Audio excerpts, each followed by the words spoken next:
আর্জেন্টিনার খেলোয়াড় তোর প্রিয় হলো কেমনে বেঈমান?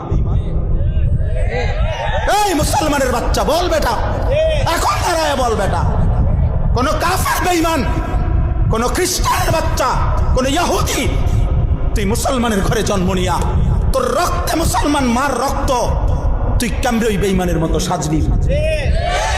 এই বেহায়া বল বেহায়া, তোদের যাদের চুলের কুম বল বেটা, এখন দাঁড়া। ওই বেঈমান তোর পছন্দ হলো কেন? তোর রক্ত ইসলাম নাই বেটা, তোর মা মুসলমান না, তোর বাপ মুসলমান না বেটা, তোর দাদা দাদি মুসলমান না, ওরা সব বোকা, তুই চালাক হয়ে গেছ বেটা, তুমি পণ্ডিত হয়ে গেছ। কোন বেঈমানের অংশগ্রহণ করলাম? কেন সাজলা বেঈমানের মতো?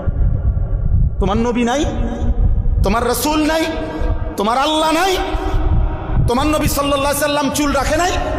কথা বলে না কেন? আল্লাহর নবীর চুল ছিল কিনা? নবীজির চুল মোবারক ছিল কিনা? তিনি চুল রাখতেন কিনা? তো তিনি কেমনে সাজলেন? এটা আমার পছন্দ হয় না কেন? নবীর সাহাবী সোয়া লাখের চাইতে বেশি সাহাবী, লক্ষের চাইতে, ওনাদের চুল ছিল না মাথায়? তো ওনাদের চুল কেমন ছিল তার কোনো বর্ণনা নাই কিতাবে? তো তুমি দেখো না এটা?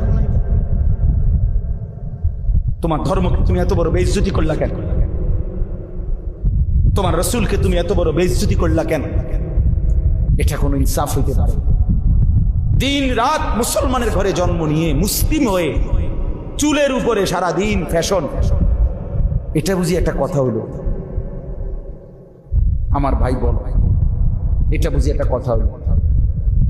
তোমারে বুঝি আল্লাহ বানাইছে শুধু এই সারাক্ষণ চুল এটার ফ্যাশন করবা, বিভিন্ন মডেলে চুল কাটবা, এই নিয়ে ব্যস্ত থাকবে? এত ফালতু কাজে আল্লাহ মুসলমানকে বানাইছে?